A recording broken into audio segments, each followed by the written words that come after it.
warahmatullahi wabarakatuh. Perkenalkan, kami dari kelompok 10 yang akan melakukan tutorial mengolah data sekunder di SPSS dengan metode uji statistik deskriptif dan uji asumsi klasik. Sebelumnya perkenalkan anggota dari kelompok 10 yaitu saya dan Muharam. Yang kedua ada Ana Safitri, yang ketiga ada Abdal Akmah, dan yang terakhir ada Syaril Erawan. Setelah perkenalan, berikut merupakan langkah-langkah tutorial mengolah data sekunder dengan metode uji statistik deskriptif dan uji asumsi klasik. Ini kami telah memiliki data yang kami ambil dari IDX berupa perusahaan-perusahaan di sektor energi. Ini ada data dari 3 tahun terakhir, tahun 2022, 2021, dan 2020, yang mana di X1-nya itu ada komisioner independen, X2-nya ada board commissioner, yang ketiganya ada board director, yang keempatnya ada leverage, dan yang kelima ada size, keenam ada kepemilikan institusional, dan ketujuh itu ada auto komite. Ini adalah variabel X-nya, dan variabel Y-nya itu kita ada return saham.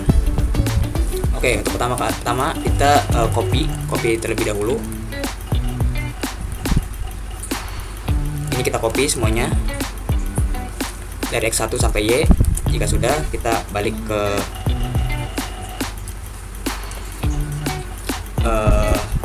aplikasi SPSS-nya. Kita di data view, kita paste. Oke, untuk ini kita ubah terlebih dahulu dari nama dengan X1, X2, X3, X4, X5, X6, X7, dan Y.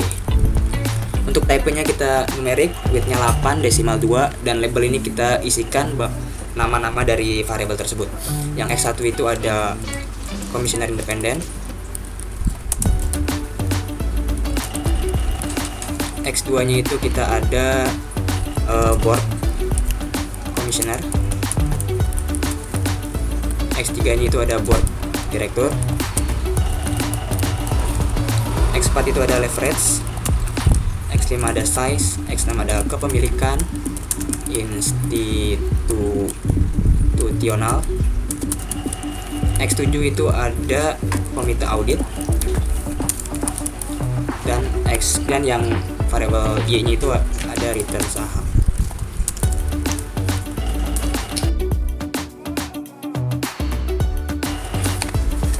Oke, jika sudah, kita akan menyari statistik deskriptifnya. Itu caranya itu yang pertama kita di analyze deskriptif statistik, analyze deskriptif statistik, deskriptif. Kemudian kita blok semua, Ctrl A saja. Kemudian kita masukkan ke variabel. Sebelum kita lihat dulu optionnya, pastikan bahwa mean, standard deviation, minimum dan maksimum itu tercentang. Continue, kemudian kita oke. Oke, ini adalah statistik deskriptif dari data kami. Kita masuk ke uji asumsi klasik. Pertama ada uji normalitas, langkah-langkahnya yaitu kita buka analyze, lalu calibration, lalu linear. Selanjutnya kita pindahkan Y ke dependen dan X ke independen. Selanjutnya kita cek statistik apakah benar ini benar, dan continue, lalu backward centang histogram dan perlu dibuat dan continue. Selanjutnya kita pilih save, benefit dan residual. Kita pilih yang residual, terus ada standar result ya, kita cetak, lalu kita continue, kita oke. Ini kita balik saja.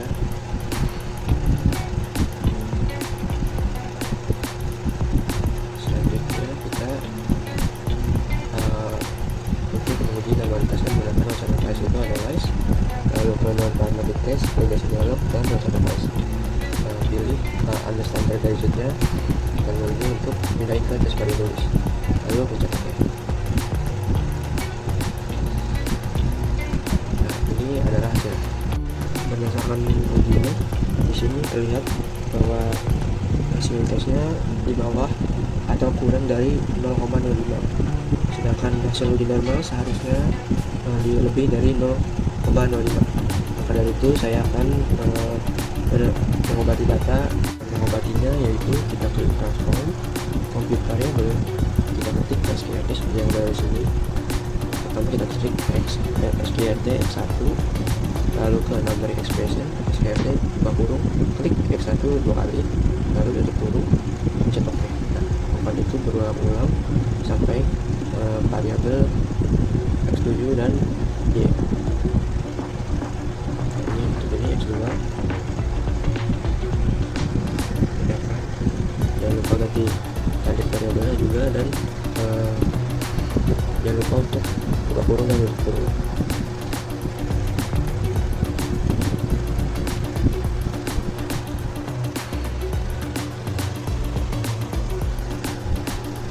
Untuk X3 kita ulang lagi, sorry untuk lepas kita ulang lagi, masih sama.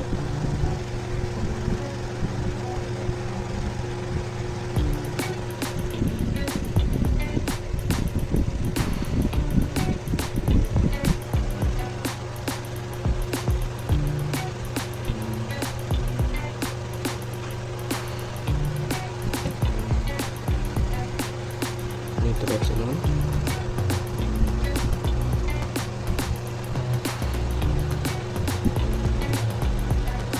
Dan ini untuk X7.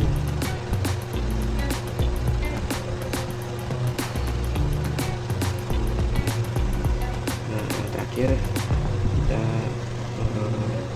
taruh variabel Y.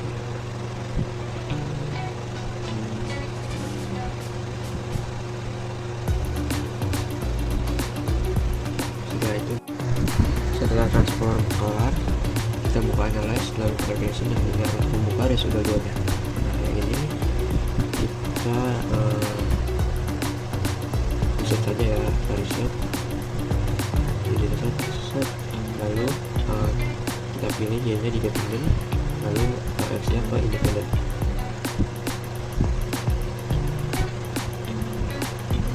Jangan lupa untuk cek setnya, residualnya bisa saja di centang, lalu continue.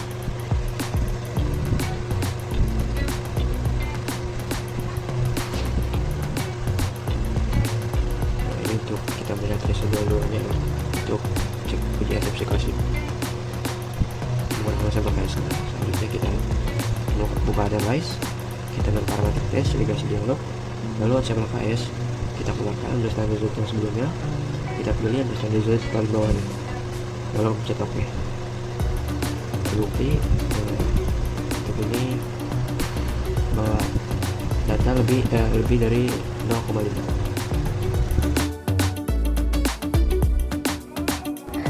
Kita pencet analyze, terus ke regression, ke linear, dan jangan untuk variabel X nya kita pindah ke independent, variabelnya kita pindah ke dependent, lalu statistik, dan lupa estimate, model fit, dan collinearity diagnostiknya kita checklist, lalu continue dan oke.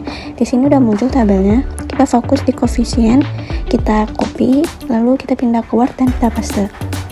Lalu di sini ada dasar pengambil keputusan uji multikolinearitas adalah jika nilai toleransi lebih besar 0,1 dan nilai FIF-nya lebih kecil 10, maka tidak terjadi gejala multikolinearitas. Dan jika nilai toleransinya lebih kecil 0,1 dan nilai FIF-nya lebih besar 10, maka terjadi gejala multikolinearitas. Di sini kita lihat toleransinya dari X1 sampai X7 itu di lebih besar 0,1.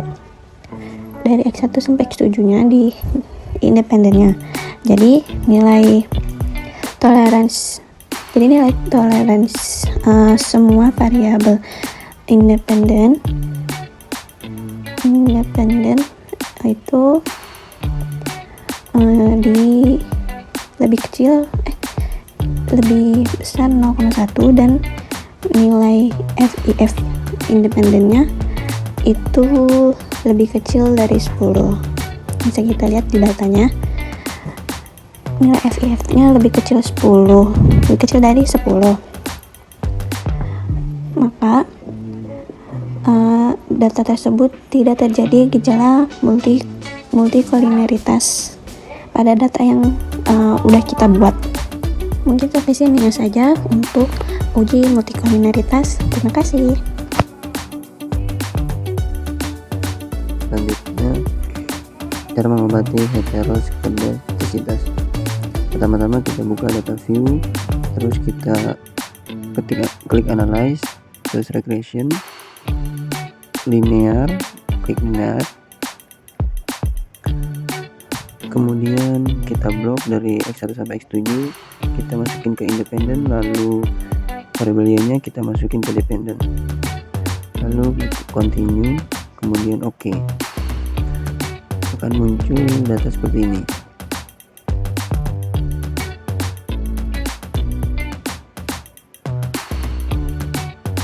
Kemudian kita balik lagi ke data view, kita klik transform, terus kita ketik ABS, kita pilih yang ini ABS,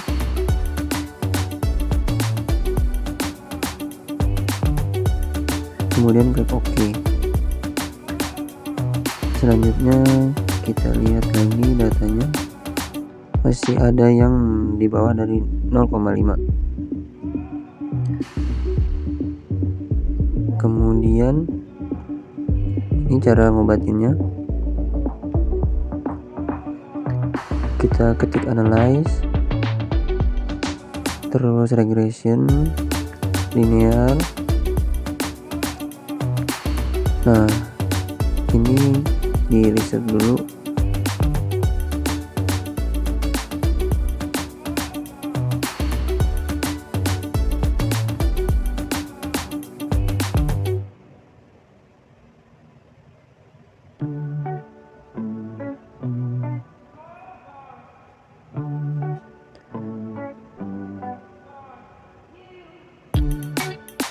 Terus kita masukin ABS-nya itu di dependent, lalu X1 sampai X7-nya itu di independent. Kemudian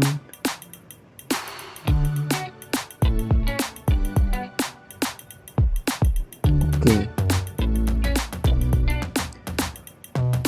Ini hasil datanya, kita lihat di sini masih ada yang di bawah 0,5. Kemudian kita obatin lagi, kita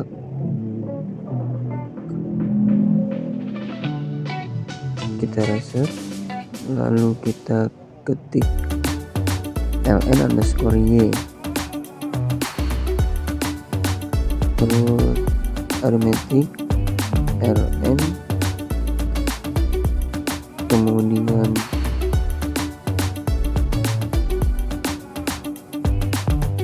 kita klik return saham, lalu OK. Datanya seperti ini, akan muncul seperti ini.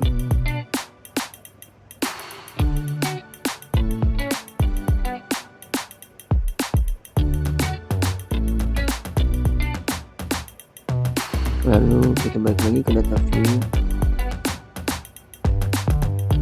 kita klik analyze lagi, terus ke regression, linear,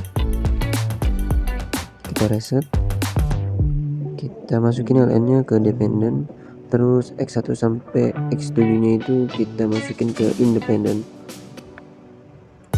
lalu kemudian continue, terus OK.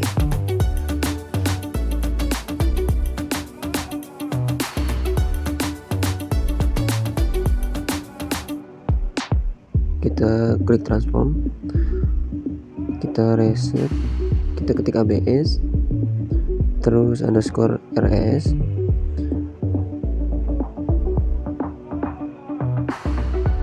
kita pilih ABS,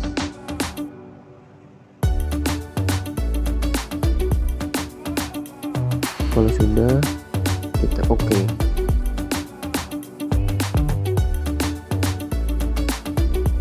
Akan muncul seperti ini. Kemudian kita kembali ke data view, kita lihat sudah masuk, kita klik analyze lagi, regression, linear,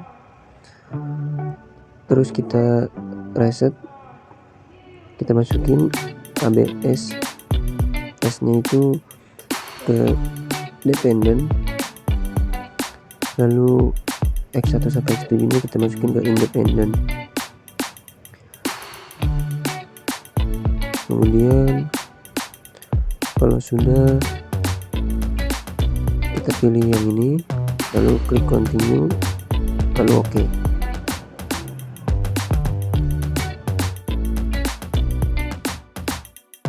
Oke, kemudian kita akan melakukan uji asumsi klasik yang terakhir, yaitu uji autokorelasi, yang mana caranya pertama kita harus ketik analyze, kemudian regression, kita pilih linear.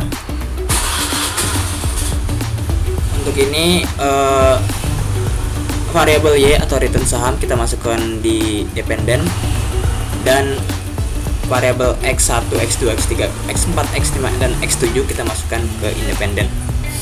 Kemudian kita ke statistik dan kita checklist Durbin-Watson. Untuk autokorelasi ini kita menggunakan metode Durbin-Watson. Kita continue dan kita oke.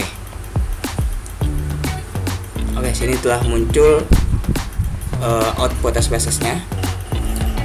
Sini kita lihat di modal summary-nya, kita melihat nilai Durbin-Watson-nya yaitu 2,100. Kemudian kita bandingkan dengan jurnal, yang mana ini jurnal saya ambil dari Google, bahwa di jurnal ini ada catatan reproduksi dan catatan cara membaca tabelnya, yaitu satu, tabel DW ini direproduksi dengan merubah format tabel mengikuti format tabel DW yang umumnya dilampirkan pada buku-buku teks statistik atau ekonometrik di Indonesia agar lebih mudah dibaca dan diperbandingkan. Kemudian simbol K pada tabel menunjukkan banyaknya variabel bebas, tidak termasuk variabel terikat, dan simbol N pada tabel menunjukkan banyaknya observasi.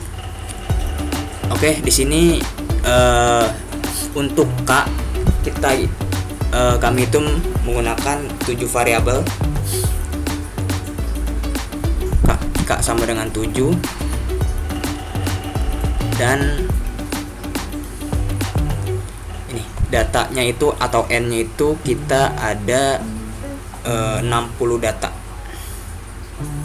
Kita lihat di sini, kita lihat nilai DU-nya di K sama dengan 7. Kita lihat di data ke-60. Oke. Di sini ternilai 1,8505. Kemudian di sini di uji autokorelasi itu ada syarat-syarat tertentu, yang mana syarat tidak terjadinya gejala autokorelasi, nilai DW atau nilai Durbin-Watson, yang mana nilai DW itu sekitar 2,100, harus lebih besar daripada nilai DU. DU itu ini nilai DU 1,8505, dan nilai DW harus lebih kecil dari 4 dikurang DU. Ini nilai DW yang kita dapat 2,100, dan ini nilai DU yang telah kita ambil dari jurnal tadi, tabel tadi. Dan untuk nilai 4 dikurang DU itu 2,1495, yang mana ini tidak terjadi gejala autokorelasi. Seperti yang kita lihat bahwa nilai DW kita 2,100 itu lebih besar daripada nilai DU, yaitu 1,8505, dan nilai DW 2,100 itu lebih kecil dari 4 dikurang DU, yaitu 2,1495. Mungkin segitu saja pemaparan materi kita tentang pengolahan data sekunder dari kelompok 10 yang mengacu pada sektor energi. Jika ada kekurangan dari kelompok kami mohon dimaafkan. Terima kasih. Wassalamualaikum warahmatullahi wabarakatuh.